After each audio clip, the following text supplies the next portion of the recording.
kasus Fufu Fafa ini menjadi puncaknya bahwa kita buktikan bahwa ini anak tidak normal. Ini anak sakit, ya, menurut Dokter Tifa, gejala skizofrenia. Jadi kalau ini untuk menjadi wakil presidennya tidak pantas.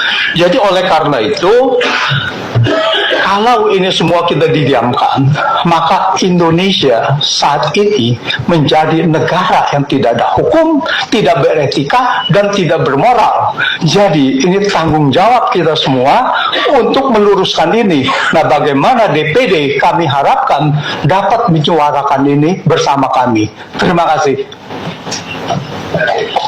Ya, terima kasih Pak Antoni, Pak Musni. Nanti mungkin teman-teman dari Bandung juga akan bicara. Silakan Pak Musni, singkat-singkat saja. Terima kasih. Assalamualaikum warahmatullahi wabarakatuh. Terhormat pimpinan, saya mengamati tren yang terjadi sekarang ini. Kalau kita biarkan, maka Fufu Fafa itu akan menjadi Presiden Republik Indonesia. Mengapa? Apa yang dilakukan Jokowi itu dia lakukan. Dan setiap kesempatan dia datang ke masyarakat membawa sesuatu dan masyarakat mengalu-alukan. Itu tanda bahwa dia akan memimpin kita. Padahal tadi sudah digambarkan dengan sangat baik. Ini adalah persoalan yang sangat serius bagi kita. Saya termasuk orang yang sangat berdosa karena menulis buku Jokowi Satrio Piningit. Dan di berbagai tempat saya dihujat. Tetapi itu ijtihad politik. Saya mendengarkan suara di masyarakat waktu saya melakukan penelitian di Solo. Tapi ternyata itu adalah bohong belaka. Apa yang dia tampilkan itu menipu kita semuanya. Jadi kita semua tertipu. Tetapi dia menggunakan instrumen kekuasaan untuk mempertahankan kekuasaan. Dan nampaknya Fufu Fafa itu melakukan seperti itu. Sebelum terlalu jauh, maka nggak ada pilihan. Tadi di Pak Marwan ajak saya harus datang. Kenapa? Karena ini berbahaya pada negeri ini. Orang yang nggak jelas pendidikannya, seperti bapaknya juga. Kemudian tadi sudah digambarkan dengan sangat baik masalah mentalnya itu sendiri, dan penampilan dia itu ngomong saja nggak benar. Terus kita ini disuruh pimpin orang seperti ini. Jadi tidak ada pilihan teman-teman semuanya. Kita harus bergerak, apapun juga resikonya, Pak. Apapun juga resikonya. Saya pernah di penjara di masa Orde Baru itu 7 bulan. Jadi saya pasti ada semangat untuk berjuangnya sendiri, Pak. Berjuang. Kalau gitu kita tunggu buku berikutnya. Ya, jadi ini barangkali saya ingin sampaikan pada kita semua dan seluruh bangsa Indonesia, jangan lagi kita tertipu dengan keadaan sekarang ini. Nampaknya sekarang ini telah mulai tergalang kekuasaan. Kekuasaan itu sendiri mencengkeram kita semuanya, dan kalau rakyat ini diam, maka akan terjadi seperti yang kita bayangkan. Kita ini orang berpendidikan semuanya, jadi kita bisa memprediksi apa yang bakal terjadi. Dan itu saya nggak ingin terjadi seperti itu. Terima kasih. Assalamualaikum warahmatullahi wabarakatuh. Assalamualaikum. Ini namanya istilahnya ditangkap kawang, tidak ditangkap kewajiban. Ya, baik Pak Rizal. Itu nanti Om Lim sama Pak Safril ya. Silakan Pak Rizal. Baik, tinggi. Assalamualaikum warahmatullahi wabarakatuh. Pimpinan DPD yang saya hormati, saya memperkuat dari aspek hukum sebagaimana disampaikan oleh Pak Refli Harun. 3 hal yang ingin dikemukakan. Yang pertama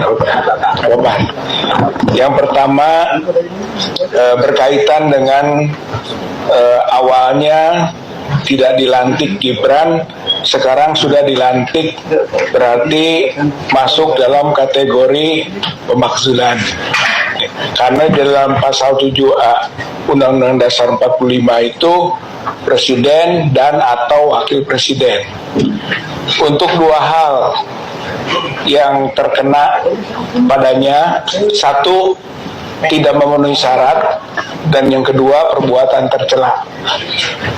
Kan kita ketahui bahwa bisa di impeachment jika melakukan pengkhianatan negara korupsi, tindak pidana berat, lalu ada perbuatan tercela dan tidak memenuhi syarat.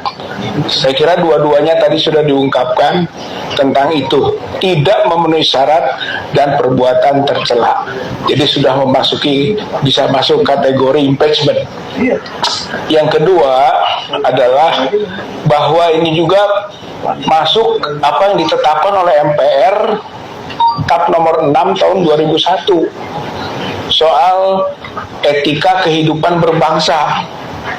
Di situ disebutkan bahwa perlu mundur pejabat negara atau penyelenggara negara yang melakukan pelanggaran atas kaidah dan sistem nilai gitu, atau tidak mampu. Saya kira masuk kategori itu gitu.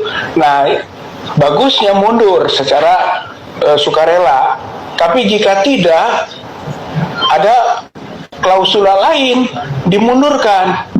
Dan itu masuk dalam pasal 3 Kap MPR tahun 2001 tentang kewajiban lembaga tinggi negara untuk menjalankan ketetapan MPR 6 2001. Dan MPR sekarang ini tidak menjadi lembaga tertinggi negara, tapi lembaga tinggi negara masuk dalam kategori itu.